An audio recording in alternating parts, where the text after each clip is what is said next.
Bonjour à tous et bienvenue sur Crypto Flash, la chaîne de l'actualité crypto. Aujourd'hui, nous allons faire le bilan sur l'ETF Spot Bitcoin. On va aussi parler de l'ETF Spot Ether. Je vais vous parler aussi de la prochaine mise à jour Ethereum, de FTX, de Binance et de plein d'autres choses. Tous les jours, le meilleur de l'actualité crypto. Au niveau du cours des crypto-monnaies, légère hausse générale aujourd'hui. BTC 41 700 $, Ethereum 2492 plus 1,26%. Et certaines cryptos telles que Link sont en forte hausse. Link et Litecoin par exemple. Alors, je voulais revenir sur la prochaine mise à jour Ethereum Dencun.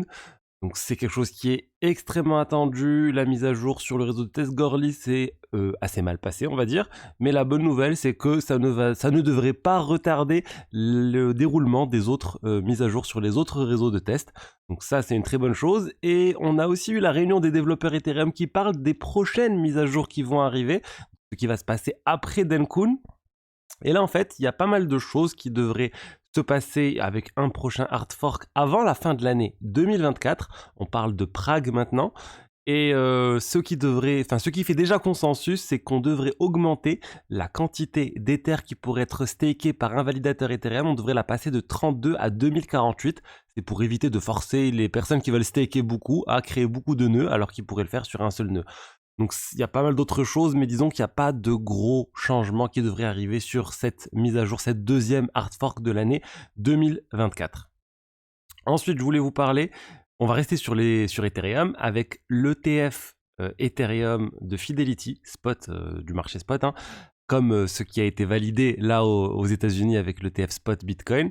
Et ben l'ETF Ethereum de Fidelity, il vient d'être reporté. En tout cas, la décision de la SEC vient d'être reportée à mars. Il devait se prononcer sur le sujet là en janvier. Et là, finalement, il décale à mars. C'est pas étonnant, le marché s'attendait à tout ça. Dans le meilleur des cas, on va dire, la SEC devrait autoriser les ETF Spot Bitcoin en mai ou en juin, mais disons qu'il n'y a rien qui devrait se passer avant. Donc bon, c'est une petite mauvaise nouvelle, mais c'est rien de choquant. Tout le monde s'attendait à ça. Et on va rester sur Fidelity avec l'ETF Spot Bitcoin de Fidelity qui vient de dépasser les 1 milliard de dollars qui sont arrivés vers cet ETF. On avait BlackRock qui est aidé à plus d'1 milliard de dollars déjà, 1,2 milliard de dollars. Et là, on a Fidelity aussi on avait BlackRock qui avait dépassé le milliard et Fidelity aussi dépasse le milliard de dollars. Donc c'est plutôt une bonne chose. Et par contre, on a Grayscale GBTC, donc le fonds qui gérait déjà des dizaines de milliards de bitcoins, qui lui a perdu 5 milliards de dollars. Donc pourquoi ? Tout simplement parce que les gens échappent à Grayscale, aux frais qui sont très élevés sur Grayscale. On parle d'1,5% de frais alors que les autres sont à 0,2-0,3% de frais. Et aussi, il y a pas mal de personnes qui avaient de l'argent bloqué sur Grayscale depuis très longtemps maintenant, et du coup, ils sont en train de s'en débarrasser. Et aussi, ce qu'il faut savoir, c'est que l'ensemble des ETF spot Bitcoin aux États-Unis ont dépassé la valeur de l'ensemble des ETF liés à l'argent, le métal, aux États-Unis. Donc ça aussi, c'est important parce que le seul type d'ETF basé sur des commodities qui restent, qui est plus élevé que le Bitcoin en termes de market cap, c'est l'or. Donc vraiment la cible maintenant pour l'ETF Spot Bitcoin, c'est de dépasser les ETF, de l'or. Donc c'est encore une étape à passer. L'ETF Silver, ils sont à peine à 11 milliards de dollars, alors que les ETF Spot Bitcoin, grâce à Grayscale principalement, ils sont quasiment à 30 milliards d'actifs sous gestion. Maintenant, pour passer l'or, c'est quand même beaucoup plus élevé. On parle de 95 milliards de dollars. Donc, il faudrait que ça fasse un x3. Je pense que c'est clairement atteignable. Ça va prendre du temps. Est-ce que ça va prendre 6 mois, 1 an, 2 ans? Mais je pense clairement ils vont dépasser cela. Et ça veut dire que si ça dépasse les 90 milliards, ça veut dire qu'on aurait quand même plus de 10% de la capitalisation boursière du Bitcoin qui serait dans les ETF spot Bitcoin. Alors est-ce que c'est grave ? Est-ce que ça crée un risque de centralisation ? C'est quoi le problème si on arrive à ce niveau-là ? Honnêtement, je vois pas trop de problème parce que le fait de posséder même 10% de la market cap du Bitcoin ne vous donne pas plus de droits sur les règles du fonctionnement du Bitcoin. Ça vous donne pas le droit de valider ou non certaines transactions. On n'est pas sur du proof of stake. C'est quelque chose qui est complètement différent. C'est les mineurs qui s'occupent de valider tout ça. Le code, il est inscrit et il change pas. Donc en fait, posséder plein de cryptos, le seul risque, en fait, c'est ce que je vois en fait, c'est s'il y a un piratage ou s'il y a un ordre de vente massif sur le marché qui arrive causé par ces ETF. Par exemple, je vais dire n'importe quoi, mais imaginez le pire scénario, il y a le gouvernement américain qui dit stop, on arrête tout de suite tous ces ETF spot Bitcoin et vous vendez tout ça rapidement et vous convertissez tout ça en dollars. Oui, s'il y a 10% du marché qui est 10% de la capitalisation qui est sous des ETF spot Bitcoin, ça pourrait entraîner une forte chute. Mais je pense que vous êtes d'accord pour dire que ce scénario, il est quand même très peu probable. Mais bon, j'espère qu'on va pas atteindre les 50% d'ETF spot Bitcoin, enfin 50% de la market cap Bitcoin sur des ETF spot Bitcoin, mais bon, je pense pas qu'on y arrivera. Alors ensuite, de quoi je voulais vous parler, l'impact de ces ETF spot Bitcoin sur l'équivalent des ETF qui existent déjà au sein de l'Union, enfin au sein de l'Europe. Et en fait, il y a eu pas mal de ventes au sein de ces ETF européens pour aller sur les ETF spot Bitcoin américains.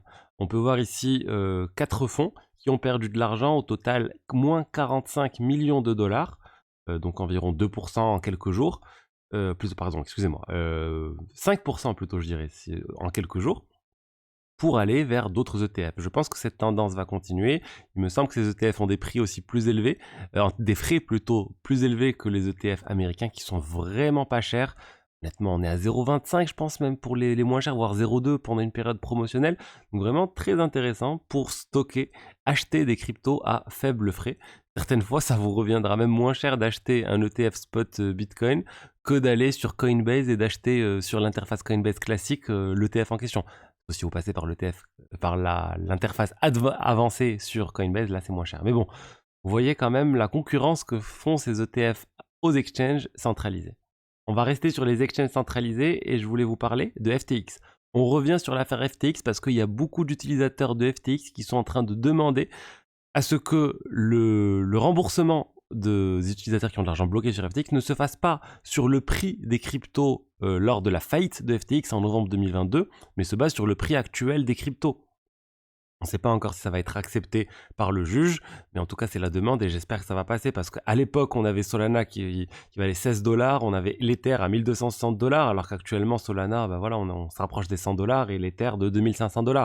Donc vous voyez quand même la perte, c'est une perte très importante. Donc j'espère que ça va passer, mais selon les lois standards en fait, normalement effectivement ça se fait au prix de la faillite. Le remboursement c'est au prix de la faillite. On a vu pour MTGOX, c'était au Japon, ils ont réussi à faire autrement. Mais voilà, c'est pour FTX, je ne sais pas honnêtement, je vais voir, on va attendre la décision du juge. Et je voulais rester sur FTX et les exchanges centralisés, avec cet article de Bloomberg qui nous dit en fait que depuis la faillite de FTX novembre 2022, Binance vient d'avoir son meilleur mois en termes d'actifs qui arrivent sur la plateforme Binance. On parle de 4,6 milliards de dollars d'actifs qui sont arrivés en novembre, enfin qui sont arrivés sur cette plateforme-là. Et ça, c'est énorme. On parle vraiment, et là quand je dis d'actifs qui sont arrivés, c'est en enlevant ceux qui sont sortis aussi. Donc il y a 4,6 milliards de dollars de plus en fait sur la plateforme Binance depuis la faillite de FTX. Donc 4,6 milliards de plus depuis cette faillite-là, c'est quand même beaucoup. C'est plus que tous les autres exchanges. OKX, ils ont eu 2,6 milliards de plus depuis FTX. Bybit, plus de 1,1 milliard. Kraken, 300 millions de dollars. Donc on voit bien en fait que Binance s'en sort plutôt bien. Alors certes, ils ont perdu beaucoup de parts de marché.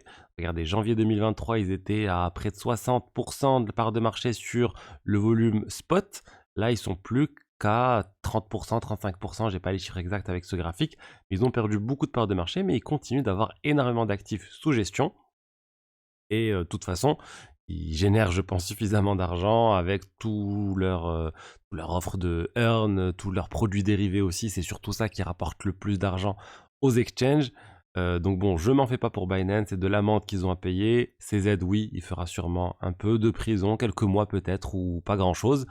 Mais voilà, le CEO Richard Teng, là, il a encore l'affaire de la SEC à gérer, parce que l'accord qui a été fait avec le gouvernement américain ne portait pas sur l'affaire avec la SEC. Donc la SEC, ça continue, la SEC s'attaque à Coinbase, il y a encore eu des discussions il n'y a pas longtemps.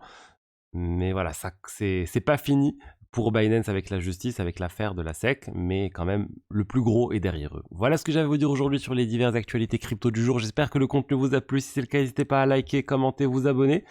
Et je vous dis à demain pour la suite. Au revoir.